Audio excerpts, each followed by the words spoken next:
今天的视频给大家介绍一下北海道冬季自驾的一些注意事项、攻略和小经验。第一条，一定要提前规划行程。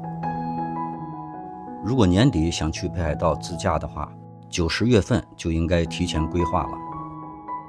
第一个要规划的是租车，最好网上订好车，因为北海道人少，供出租的车应该也不是太多。到了北海道再去租车的话，可能会租不到。再一个，外国人租车一定要准备好国际驾照，这一点对台湾、香港、新加坡、马来西亚等地方的人应该没问题。像在新加坡就是去汽车协会办理，可以网上填表办理，也可以直接去现场办，费用是20块钱。中国大陆的游客可能会遇到些问题，因为中国大陆并不提供国际驾照，需要大家自己想想办法了。另外一个要注意的是，必须要雪胎，因为即使不下雪，大概率北海道的路上也都是有积雪的，这一点要和租车行事先确认。如果是4轮驱动的车最好，但并不是必须的。还有一个重要的是，一定要租北海道的高速 Pass Hokkaido Expressway Pass， 因为北海道的大部分高速都是收费的，除非多天在一个城市停留，不然在城市之间跑来跑去的话，上一次高速费用往往就比买这个 Pass 要贵了。平均下来，这个北海道的高速 Pass 差不多每天1000日币左右。这个 Pass 在车行拿车时跟他们租就行了。第二个要提前规划的是酒店。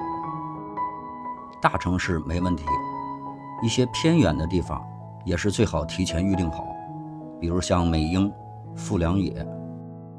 自驾的话，我是建议可以多考虑民宿，在 Airbnb 上订就可以了。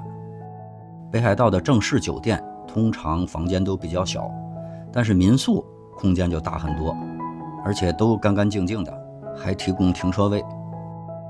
订酒店的另外一个经验是，一定要尝试一下温泉酒店，尤其是在登别、洞爷湖等地区，有很多温泉酒店。在网上预订的时候，你可能会发现有的温泉酒店是没有浴室的，这一点听起来有点可怕，但实际上是可以接受的。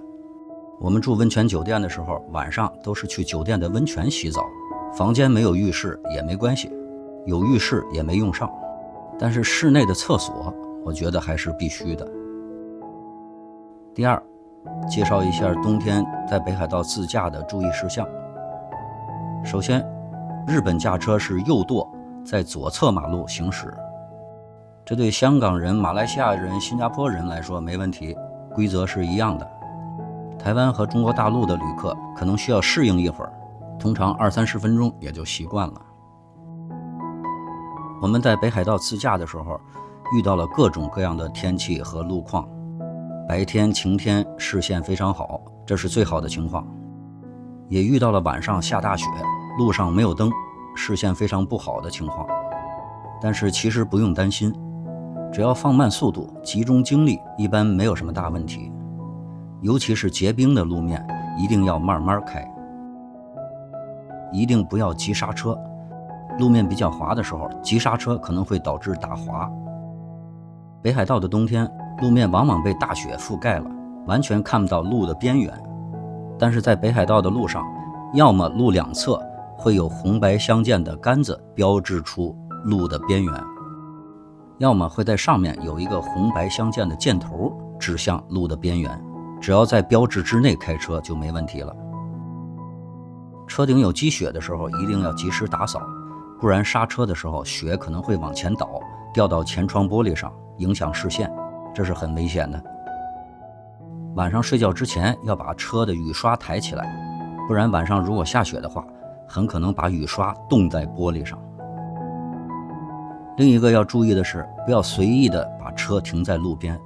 有的时候你可能会觉得路边有一片空旷的地方可以停车，但是大雪都已经把路面覆盖了，你其实不知道这片平地下面是不是一条河，或者是有一条沟。只有在确认这确实是一片平地，有车轮印在上面走过，才能停在那儿看风景。最后一条最重要的是，在没有红绿灯的路口一定要减速停车，观察左右情况以后再往前开。因为冬天的时候，北海道路两边很可能有1-2米深的积雪，开到路口的时候，你其实看不到前面左右方向的这条路是不是有车，路口的积雪会遮挡你的视线。我们从北海道旅游回来没几天，就在报纸上看到有一家新加坡人在北海道遇到了车祸，就是在路口没有减速停车，直接撞上了前面横向行驶的卡车。这一点一定要切记切记。第三，日本的美食推荐。去日本旅游的其中一个很重要的吸引点就是日本的美食，好吃还有便宜。比如像各种烤肉，我们在小樽吃的牛角，最全的套餐是5800日币，折合新币50多一个人。这个牌子在新加坡也有店，同样的自助餐是89新币，还要再加服务费和消费税，加完以后就100多新币了。拉面是另外一个选项，而且种类非常多，味道各不相同。虽然都叫拉面，但是不同的店味道是很不一样的。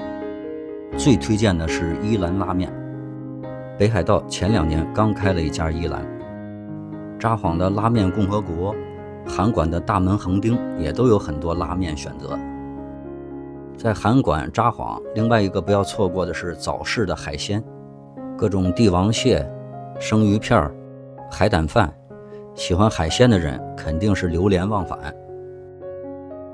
美瑛和富良野附近的咖喱饭也是挺好吃的。温泉酒店提供的晚餐套餐通常也非常丰富，超出了我们的预想，满满的摆了一桌子。日本还有一个美食选项是去超市买各种各样的饭盒、便当、炸鸡、炸鱿鱼、牛奶、各种面包、甜品，种类非常多，味道也挺好。第四，在冬天的北海道到底看些什么？我个人觉得在冬天的北海道主要玩的是自然风光、雪景、雪上活动，还有洗温泉这些。说实话，北海道的人文景观一般般，像小樽运河、函馆的金森仓库、旭川动物园这些并不会令人惊艳。如果想看日本特色的人文景观的话，奈良、京都、东京可能更合适。冬天北海道的自然风光，那只能说太美了，美爆了。在很多景点，或者根本不是景点，就是路边的一处风景，如果不是因为时间限制和天气太冷，真想站在那儿一直看着这个风景。第五，最后提一下关于星野度假村。星野度假村游乐项目是非常多的，占地面积很大，像滑雪场、爱斯冰城、波浪泳池，这些景点之间有一定的距离。度假村有提供免费接驳车，要住星野度假村的话，一定要提前订，而且可能要提前几个月就订好。我们规划行程的时候，提前2个月已经订不到星野度假村的住宿了。当然，这可能和我们到达美瑛富良野附近的时候，刚好是圣诞新年期间有关。不过，要玩星野度假村的这些景点，其实并不需要住在那儿，所有的设施都是对外开放的，游客直接开到那儿参观就可以了。比如像著名的森林餐厅自助餐，直接去餐厅就行了，而且真的是良心价格。这么好的就餐环境，食物种类质量也都不错，一个人居然只收3900日币，价格只有新加坡同等级自助餐的1/3。